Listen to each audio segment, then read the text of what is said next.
Hoje é a nossa primeira aula do curso de Relatividade Restrita.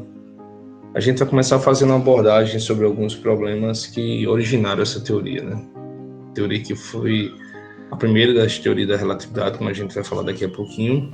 Depois da TRR vem a TRG, que é a teoria geral da gravitação. As duas foram propostas por Einstein. Se eu não me engano, a relatividade restrita foi em 1905 e a geral foi em 1915. Então já tem bastante tempo aí que essas teorias foram apresentadas ao mundo. A geral tem alguns probleminhas, na verdade, que ela não consegue explicar bem, especificamente falando no modelo que descreve o universo. Ela prevê um universo com uma aceleração que diminui com o tempo, né? O universo ele expande freando, digamos assim, e os resultados observacionais indicam que o universo expande aceleradamente, né? Então a velocidade aumenta cada vez mais, expansão. E a relatividade geral não prevê isso, então tem alguns questionamentos nesse sentido. Alguns falam que deve existir uma energia escura que permeia o universo, que não foi detectada. Outra linha de raciocínio fala que a relatividade geral não está completa, não está perfeita, tem algumas falhas, tem algumas limitações, então é preciso construir uma teoria um pouco mais elaborada. Então existem teorias modificadas da gravitação, como por exemplo teorias FDR. Bom, deixa eu começar aqui, vou colocar para vocês aqui os slides. Então esse é o título do capítulo, né? Como eu falei, a gente vai falar dos experimentos, né? O que aconteceu para que essa teoria ela surgisse. Nenhuma teoria surgiu do nada, então tivemos algumas razões para que isso pudesse acontecer. Bom, então assim, na mecânica, quando a gente fala de mecânica, eu estou falando mecânica newtoniana, né? A gente tem alguns conceitos que a gente sabe que são conceitos relativos, ou seja, que dependem do observador. Por exemplo, a velocidade é o principal, né? A gente começa com velocidade, é um conceito relativo, aí a partir da relatividade, da velocidade, a gente tem outras quantidades também, como por exemplo, energia cinética, movimento linear, porque são quantidades que são definidas a partir da velocidade. Então, uma vez que a velocidade depende do observador, é uma quantidade relativa, existem outras também que são definidas a partir dela e realmente também são relativas. Isso já aparece na mecânica newtoniana, mecânica clássica. Só que, assim, ao mesmo tempo que essas quantidades elas são relativas, existem outras que são tidas como absolutas, mas que na verdade não são. Por exemplo, comprimento, massa e tempo são quantidades que são consideradas como sendo absolutas, ou seja, algo que não depende do observador em si. Só que isso também não é verdade, e só acontece porque a gente está considerando baixas velocidades. Se você for considerar situações em que altas velocidades são envolvidas, por exemplo, os referenciais inerciais, mas um com velocidade muito grande em relação ao primeiro, tipo velocidades comparadas com a da luz, que é 3 vezes 10 a oitava, essa questão de conceito absoluto termina falhando. A gente vai ver que tanto comprimento, quanto massa, quanto tempo são quantidades que são relativas também, que dependem do observador. Então, tudo isso aparece, teoricamente, nessa teoria que é chamada teoria da relatividade restrita ou especial de Einstein. Na verdade, na própria teoria da relatividade, independente dela ser restrita ou geral, esses conceitos, isso aparece de fato, né? O fato disso não ser absoluto aqui vai aparecer também. Bom, então, como eu falei, a gente tem duas teorias da relatividade, a especial ou restrita e geral, propostas por Einstein, como a gente falou. A restrita, ela se refere à comparação de medidas que são feitas em diferentes sistemas, né, de diferentes referenciais, só que assim, a gente tem que, estou falando nesse caso, referenciais inerciais, e que se movem com velocidades constantes, um com relação ao outro. Tipo, você tem um referencial inercial e tem um segundo que se move com velocidade constante, esse outro também é tido como inercial. Já no caso da geral, a gente incorpora o conceito de referencial acelerado e também inclui o conceito de campo gravitacional. Então, existe um princípio chamado de princípio de equivalência, que diz que localmente o campo gravitacional ele é equivalente a um referencial acelerado, e por conta disso a gente consegue concluir que o campo gravitacional, na verdade, é um efeito geométrico, né? Então, a relatividade geral não entende o campo gravitacional, a interação gravitacional a partir de uma força. Ela entende que você tem uma deformação no espaço, que é... Alguém me chamou, deixa eu ver. Uma deformação no espaço que é... Alguém chamou não, né? Foi eu, professor. Foi? Beleza. Pode falar, Théo. No caso, é esse campo gravitacional que é gerado através dessa relação aqui, aí a gente chama de éter, né, professor? Não, não. Éter é Ou outra coisa, né? aquele éter que Einstein considera na teoria dele é. Não, o éter foi outra coisa. O éter foi para tentar justificar a mudança da velocidade da luz, que a gente vai chegar nisso, né, ainda. A. Porque, na verdade, tinha um problema do eletromagnetismo com as transformações de Galileu, Uhum. e para dizer que o eletromagnetismo só vale no referencial e no outro não, eles definiram esse referencial especial como sendo o éter, sabe? Mas no caso da relatividade geral, esse conceito de éter já não existe mais, nem na restrita. Uhum. E o que acontece é que o campo gravitacional agora ele é interpretado de forma diferente. Ele não é visto mais como uma força, como eu estava dizendo, é visto como uma deformação do Ah, tô espaço-tempo. entendendo. Entendeu? Então Porque você tem um espaço-tempo agora curvo. eu pensei que na teoria, na restrita, ele Não. desconsiderava o éter a partir do momento que ele começava a fazer as suas. O éter já não existe, nem na restrita, É. nem na geral. Uma Aí das na geral duas. ele ainda já continuou sem existir, né? Continua sem existir. Mas se você tiver por exemplo, você tem um Sol, por exemplo, né? Uhum. Que é uma distribuição de massa. Então, próximo do Sol, o espaço-tempo ele se encurva. Ele fica encurvado e uma partícula luz ela vai seguir essa linha curva. Por isso que você justifica aquele desvio da luz quando passa próximo ao Sol. Porque se a Ah, tô gente fosse entendendo. pensar em interação da luz com o Sol, não faria sentido, porque a luz é sem massa, não possui massa. Então, como é que Uhum. você justifica uma modificação do percurso, uma interação ali, se você não tem massa, né? Uhum. Então, a razão para que isso aconteça é que o espaço-tempo é deformado. Ah, tô entendendo. Nessa situação, por exemplo, na questão da precessão do periélio também de Mercúrio, que você tem a órbita ela não fica fechada, ela começa a girar assim, a órbita fica fazendo tipo, ela é como se ela estivesse girando, ela nunca fecha, sabe? Tô Um entendendo. avanço de 41 segundos de ângulos por século, diga aí. Mas a teoria Caramba, da relatividade ela comprova isso. Então, assim, é uma teoria bem interessante, ela conceitualmente interessante. é bem diferente, porque a gente utiliza, para começar, utiliza outra ferramenta matemática, né, que questão dos tensores, mas é uma teoria bem bonita e não é tão fácil de compreender, sabe? Mas estudando a gente entende. Bom, Beleza. então vejam só. Apesar de formar uma teoria única, elas foram propostas em épocas diferentes, como eu falei, uma em 1905, outra em 1915, mas elas trouxeram o conhecimento de que o movimento no universo, ele não são, os movimentos não são absolutos, e sim relativos, né? Interessante que a teoria da relatividade já fala que o próprio, da geral, né, já fala que o próprio referencial ele não é absoluto. O espaço não é absoluto, ele se modifica dependendo do que você tem ali. É interessante pra caramba. Especificamente quando a gente vai estudar o universo, como toda a evolução do universo, a gente supõe que em grande escala o universo ele se comporta como uma poeira. É como se fosse um fluido perfeito, sabe? E a gente tem um tensor energia-momento, que é o que vai alimentar as equações de Einstein. E para quem está fazendo TRG comigo hoje, eu vou falar sobre isso, né? Falar sobre as equações de Einstein. Aí está, a Gabriela também.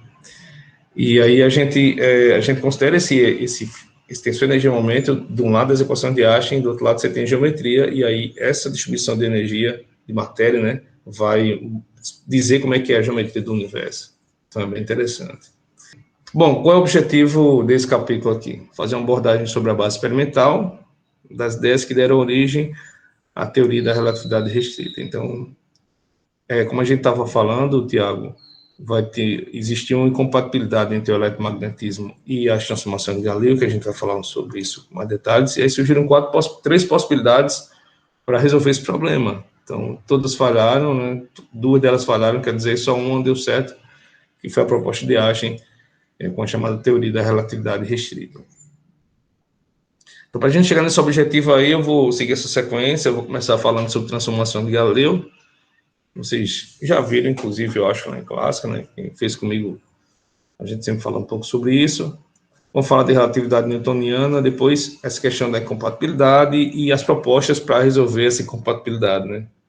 E no final, os postulados da TRR, que na verdade é o que realmente resolve isso aqui. Resolve, explica todos os experimentos que foram propostos para detectar esse chamado éter aí, não foi detectado, enfim. Então, a gente vai ver um pouco dessa história. Eu não sou expert em história da física, né? Mas eu vou tentar colocar em linhas gerais o que aconteceu. A gente vai começar por transformações galileanas, então veja só para a gente entender o que são essas transformações, que na verdade são transformações entre coordenadas e dois referenciais iniciais, a gente precisa compreender alguns conceitos. Na verdade, são dois. A gente precisa entender o que é um evento físico e um sistema de referência. Então, para começar, um evento físico é o que acontece. É um fenômeno físico que acontece independente de quem esteja observando, independente do sistema de referência que você vai utilizar para descrevê-lo. Tá bom? Então, é algo que acontece e ponto. Você vai ter que usar um referencial para descrever esse camarada. E o sistema de referência, um sistema inercial, desculpa, é um sistema de referência, ou seja, você tem 4 eixos aí, né, para definir desculpa, 4 eixos, não, 3 eixos para definir as 3 coordenadas e um relógio para medir o tempo. E o sistema ele é dito inercial quando você tem a validade da primeira lei. Na verdade, não só a primeira lei, né? Mas todas as leis da mecânica. Então, se você tem um referencial em que você verifica a validade das 3 leis da mecânica, então esse referencial é inercial. Queria só adiantar que, na prática, esse referencial ele não existe de fato em canto nenhum, mas existem referenciais que se aproximam do inercial, tá bom? Por exemplo, se você tem um objeto em repouso, né?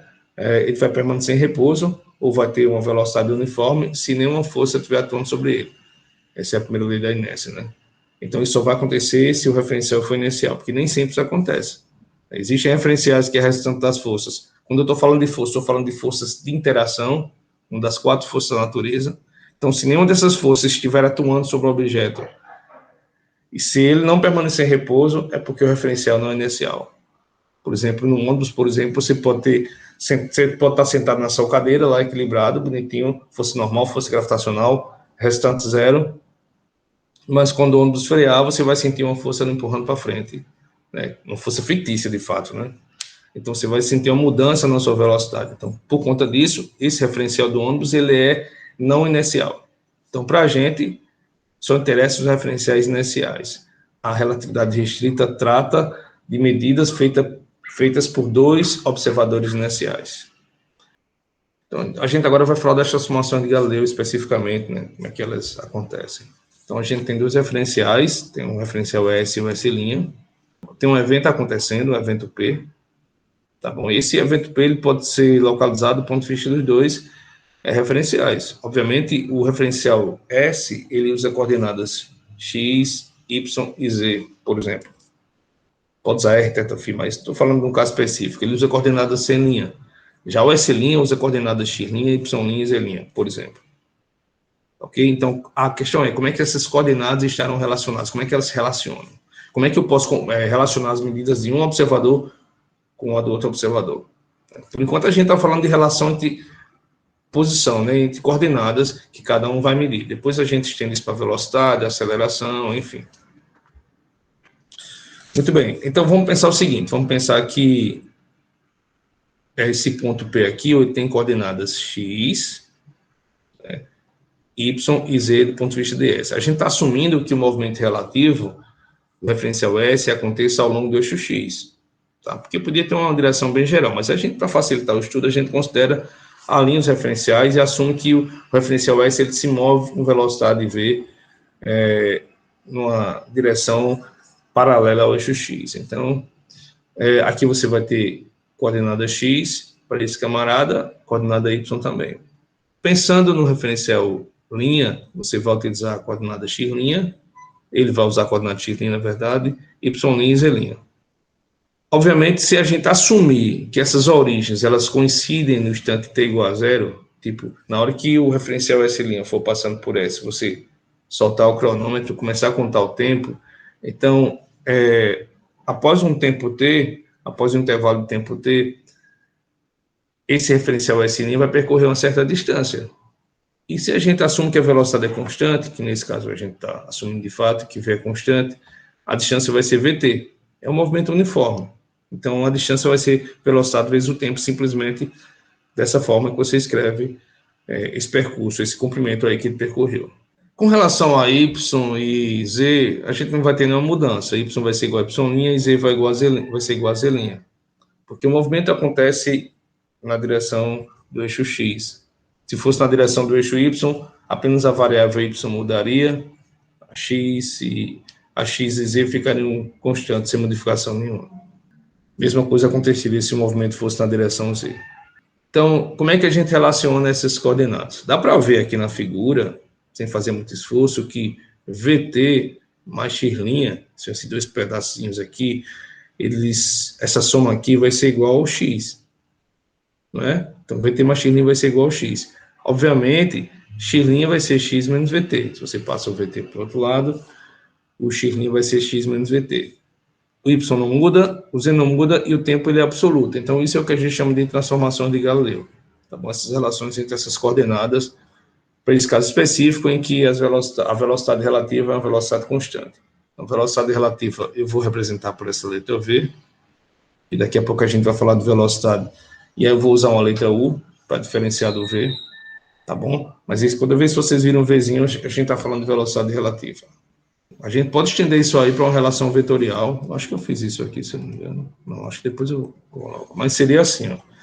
Você escreveria, você tem no caso, né, x' igual a x menos vt, você tem y' igual a y, você tem z' igual a z. Além do fato que o tempo também não vai mudar, o tempo ele é absoluto. Isso aqui é um pressuposto da teoria clássica, né? A gente assume, é uma hipótese que a gente considera que o tempo ele não vai variar.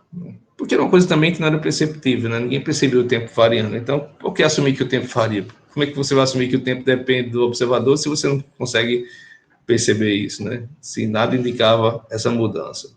Então, o fato é que isso aqui tem que ser sempre assim, pelo menos na teoria clássica. E se você quiser escrever isso aqui na forma vetorial, você pode escrever assim, ó, R' igual a R menos VT, tá bom? Isso aqui é a forma vetorial das transformadas de Galileu. Então, para o caso particular, em que o movimento acontece na direção x, como é o nosso caso, você recupera essa forma aqui. Mas, de maneira geral, essa seria a relação vetorial entre o vetor posição medido por S', o vetor posição medido por S e a velocidade relativa, juntamente com o tempo. Muito bem. Deixa eu ver o que vem pela frente aqui. Sim, tempo e comprimento, né? A gente falou que o tempo ele é invariante, então significa o seguinte, né? Se T vai ser igual a T', o que é que sai dessa condição aqui? Se você tiver dois eventos, por conta dessa condição aqui que a gente está colocando, essa hipótese, se você tiver dois eventos, A e B, você vai medir o A, por exemplo, no tempo TA para S e no tempo TA' para S', né? Então, você tem os tempos medidos pelos dois. Então, vamos supor que os tempos são assim, os relógios fossem, né, tivesse essa possibilidade. E o B, a gente teria o TB para um referencial e TB' para outro referencial. Então, a gente tem T'B menos TB como sendo o intervalo entre dois eventos medido por S'. Mas só que a gente falou que o tempo é absoluto. Já que o tempo é absoluto, então significa que T'B vai ser igual a TB e T'A vai ser igual a TA. Então, isso aqui é medido por S. Então, significa que os intervalos entre dois eventos independem do referencial, porque o tempo é absoluto. A outra quantidade que a gente assume como sendo invariante é a distância. Então, a gente assume que a distância entre dois pontos, A e B, no referencial S', vai ser igual à distância entre dois pontos, A e B, medidos pelo referencial S. Então, pensa o seguinte, pensa que você tem que A e B são as extremidades de uma barra que está em repouso no sistema S'. Então, a gente tem essa barra aqui se movimentando com velocidade constante junto com S'. Para localizar essa extremidade aqui, ó, essa primeira extremidade, a gente vai usar as coordenadas A, x'A para o S' e xA para o S. Essa outra extremidade aqui, a da direita, a gente usa coordenadas B, ou seja, x'B para o referencial S' e xB para o referencial S. Então, como seria, então, x'B menos xA, que é o comprimento, né, do ponto de vista desse cara daqui?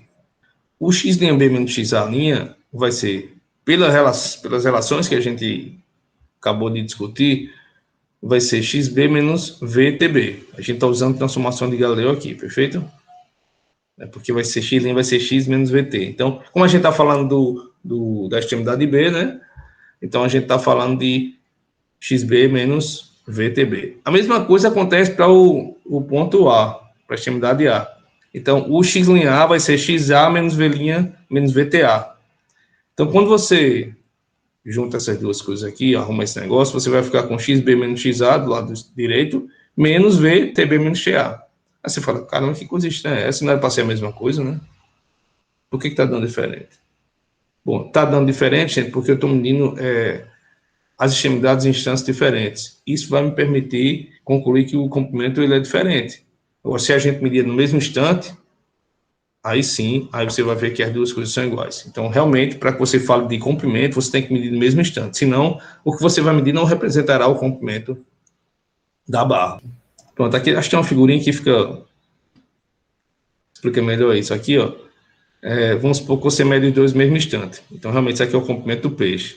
Se você medir XA, e o peixe continua nadando. Lá na frente você mede XB, que é o coordenada da boca dele, digamos assim, ó. Você vai ter uma distância maior. Então é como se o peixe tivesse esse tamanho aqui todinho. Ele não tem, de fato. Então, acrescentando aos resultados anteriores, a hipótese da física clássica de que a massa de um corpo é constante, dependente do movimento do observador, a gente pode concluir que na mecânica clássica, as transformações de Galileu, né, que são essas relações que estabelecem como é que as coordenadas estão relacionadas, implica que comprimento, tempo e massa são três quantidades invariantes. Então, massa a gente não verificou, mas a gente está assumindo também, mas comprimento e tempo a gente mostrou que, de fato, eles são invariantes. Então, como se compara as medidas de diferentes observadores com relação às velocidades e acelerações dos objetos? A gente falou sobre relações entre coordenadas, mas faltaria falar ainda entre as relações entre velocidade e aceleração. Então, o que a gente vai ter que fazer é derivar as equações que a gente obteve, as transformações de Galileu, que são essas aqui, né? Derivar com respeito ao tempo. Obviamente, vocês já viram essas coisas, mas a gente está só dando uma relembrada. Então, vamos lá, derivar a primeira equação. Vai ficar dx' dt igual a dx dt menos vt. Essa quantidade aqui, ó, é a velocidade da partícula, a componente x da velocidade da partícula medida por s. Mas, nesse caso, você não pode falar nada, porque você tem dx dt. Aqui você tem a taxa de variação da coordenada com relação da coordenada que o observador mede com relação ao tempo também que ele está medindo. Nesse caso aqui, não. Se você deixar sem linha, você não tem o que dizer. Você não pode falar que isso aqui é velocidade. Agora, uma vez que o tempo t vai ser igual ao tempo t', então você pode escrever esse lado esquerdo como sendo dx' dt'. E o lado direito, obviamente, não vai mudar. Bom, aí sim você pode agora chamar essa relação aqui de componente x da velocidade, medida pelo observador S', e aqui componente x da velocidade medida pelo observador S. Sim, gente, eu deixei o VT aqui, mas não faz sentido aqui, né, VT? Esqueci de derivar isso. Aqui é só V, porque a gente derivou, né? Então, V é constante, foi mal. Estava preocupado com o aspecto, esqueci de derivar a relação. Muito bem, então, tirando o T que não existe, né? Óbvio, senão daria tudo errado. Como é que você pode somar velocidade com velocidade vezes o tempo? Não faria sentido. Bom, então a gente já tem essa expressão aqui, ó. São relações entre as componentes x da velocidade da partícula medida pelos dois observadores, né? Muito bem, você pode fazer a mesma coisa para as componentes y e z. Então, mais uma vez, você vai derivar com respeito ao tempo t dos lados. Aqui ficaria dy dt. Obviamente, de novo, o tempo a mesma coisa, não muda nada. Então, aqui você pode colocar t', simplesmente. E aqui fica dy dt. Bom, isso também vai ser a componente y medida da velocidade da partícula medida pelo referencial linha. E aqui, componente y medido pelo referencial sem linha. Muito bom. Nesse caso, você não vai ter diferença, porque as velocidades, que o movimento relativo acontece na direção do eixo x. Já quando a gente vai para a relatividade restrita, isso não é verdade. A gente vai ter uma modificação também nessa componente aqui. Isso vai refletir diretamente no efeito Doppler, que é o que a gente vai discutir também. Então, vamos derivar agora a componente C, só para fechar a história, mas vai ser o mesmo argumento, a mesma coisa. Então, mais uma vez, tempo absoluto. Lembrando que a gente está usando o tempo todo. Então, agora você vai ter dz' dt'. E aqui você vai ter dz dt. Só para fechar aqui, o z' vai ser igual ao z, conforme, do mesmo jeito que você tem o linha igual ao y. Então aqui você tem a relação entre as três componentes. Obviamente isso lhe permite a escrever uma relação vetorial. Se você juntar essas três componentes, você pode escrever que U vai ser U menos V. Então, tá aqui o que a gente estava falando, chamado teorema clássico de adição das velocidades, né, ou de velocidade, que é a forma em termos de componentes, mas a gente poderia colocar também, aqui está a forma vetorial. Eu acho que aqui está até a figurinha, pronto, tem a figurinha aqui, ó, tá vendo? A gente está assumindo que, de novo, no instante t igual a zero, as origens coincidem, mesmo que você esteja numa direção aí, que não seja só a direção do eixo x, você vai ter um deslocamento aqui, ó, que é dado pelo vetor velocidade vezes o tempo. Afinal, o movimento ele é uniforme aqui, então velocidade é constante. Significa que esse deslocamento aqui, ó, dessa origem com relação a essa, vai ser o vetor velocidade vezes o tempo. Perfeito? Aqui você tem o vetor R, que é o vetor que localiza o ponto, a partícula em certo instante. Aqui vai ter o vetor R' que localiza a mesma partícula também, só que do ponto de vista de S'. E aí, se você fizer a soma vetorial, você vai ver que o vetor vermelho mais o begezinho aqui vai ser igual ao verde. E aí, se você derivar, você vai chegar nisso aqui. Ok? Bom, para você obter a relação de transformação de acelerações, é a mesma coisa, você vai derivar com relação a t, não agora as transformadas de Galileu, mas esse teorema de adição de velocidades que a gente acabou de encontrar. Quando você deriva e assume que o tempo é o mesmo, você vai chegar nisso aqui. Por quê? Porque a velocidade v é constante. Então, quando você deriva os dois lados, você vai derivar só esse camarada aqui, ó, o x, porque a derivada desse aqui é nula. Você até deriva, mas a derivada vai dar zero. Então, você vai encontrar isso aqui, ó, significa que a componente da aceleração da partícula, medida por essa linha, componente x, vai ser igual a componente x da aceleração da partícula, medida por s. Mesma coisa para a componente y. No caso da y não tem nenhum vzinho, né? É só derivar direto. E a mesma coisa para z. Você pode escrever também a forma vetorial, que é a igualdade da aceleração, né? Tanto faz medir a aceleração do ponto de vista de s quanto de s', você vai ter a mesma coisa. Então, não vai ter alteração nesse sentido aí. Tem umas considerações que a gente pode fazer. Primeira coisa que das equações 7 e 8, a gente pode concluir que a primeira lei de Newton ela é válida para qualquer referencial inercial. Eu tinha feito um pouco disso, inclusive, lá em clássica, né? Então, aqui você pode concluir que a primeira lei é válida. Por quê? Porque se a aceleração for zero no referencial inercial S, se você assume que o referencial S é inercial, se a aceleração for zero lá, a partícula vai estar em repouso, o movimento uniforme. Já que as acelerações são iguais, então significa que se o referencial S' se mover com velocidade constante em relação ao primeiro, né? As acelerações são iguais por conta disso. Significa, então, que no próprio referencial S', ele também vai ver a partícula ou em repouso ou em movimento uniforme. Tá claro, gente? Agora, isso só acontece porque a gente está assumindo que a velocidade do referencial S' com relação ao primeiro, ela é constante.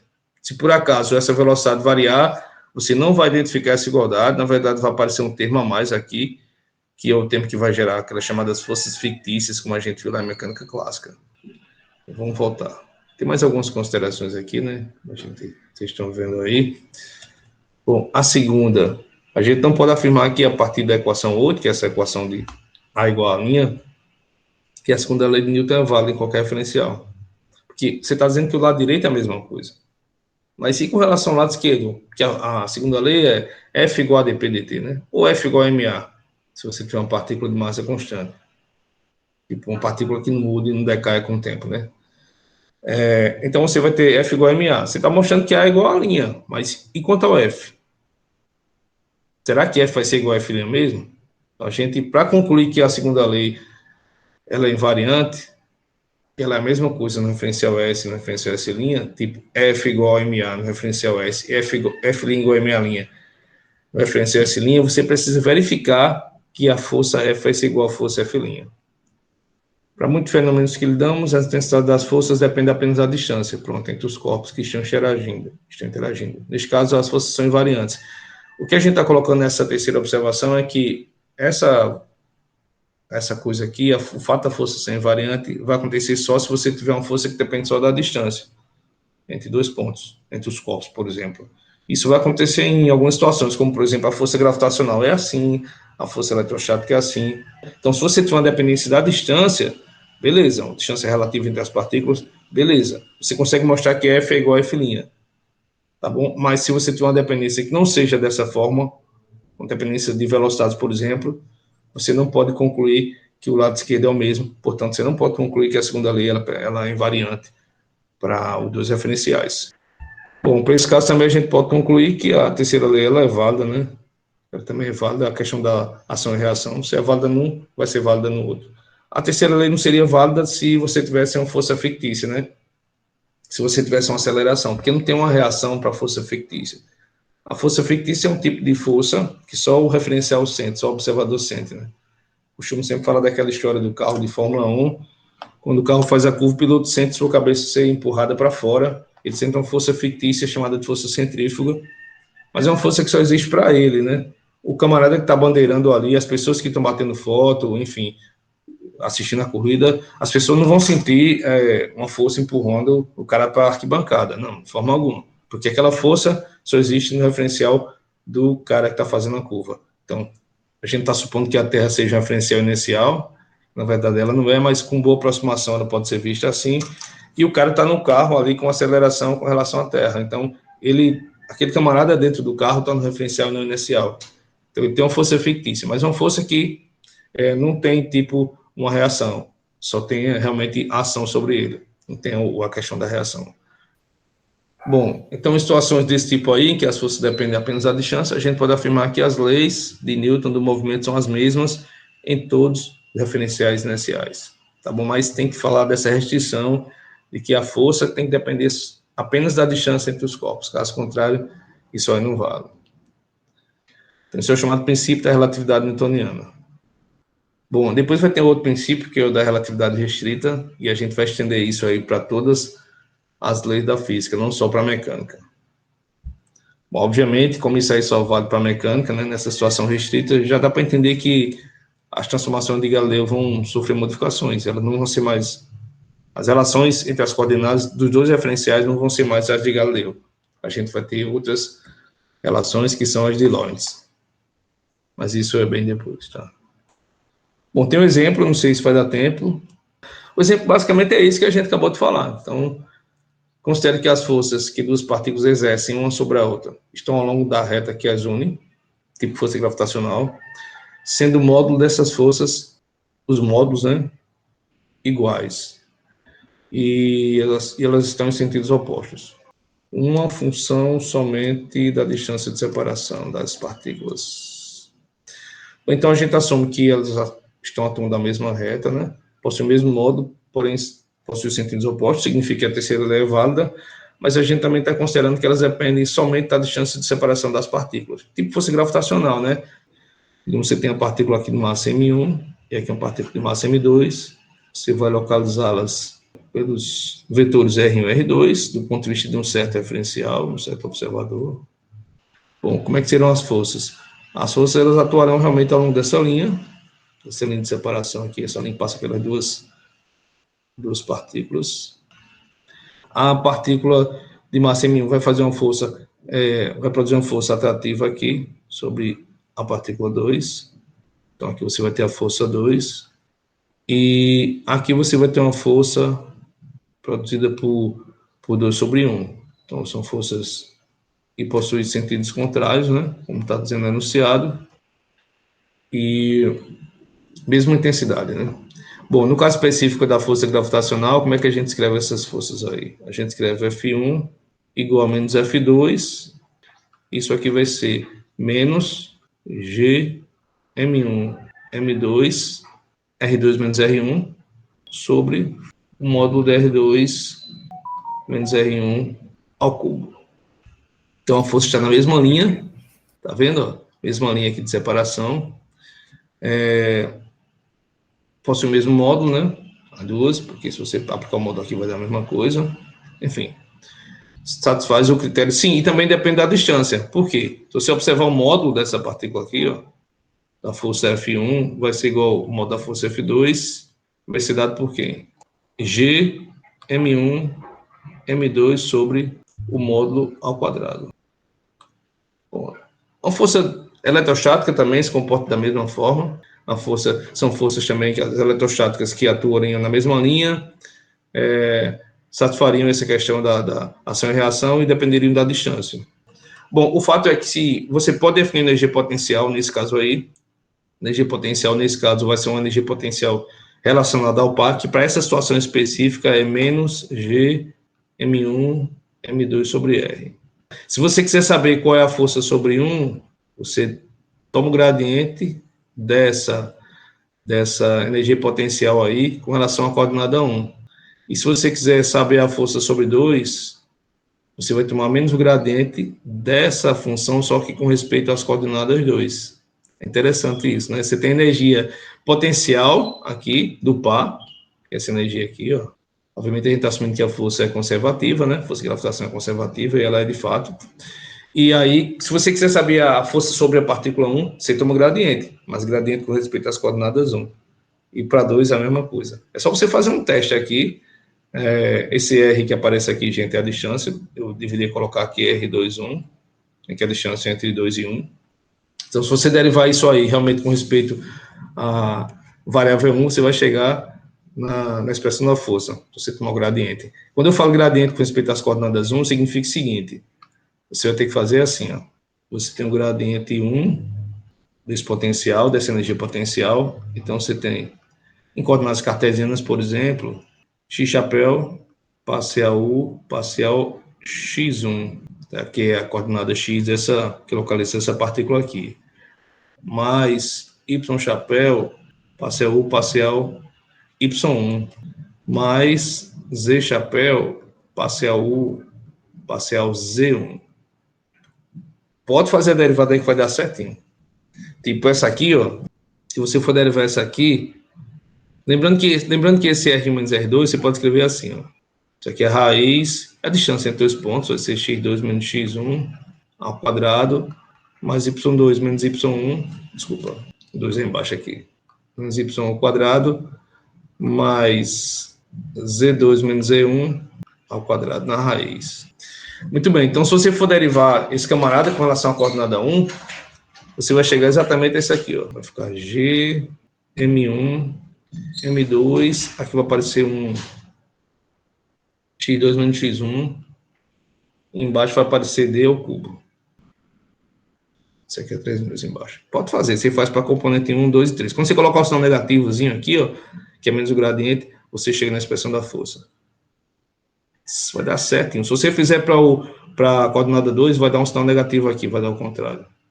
Então, é impressionante, tudo se encaixa. Você tem essa energia potencial aí de interação, e para saber a força sobre uma delas, é só derivar com respeito às coordenadas que localizam a partícula específica.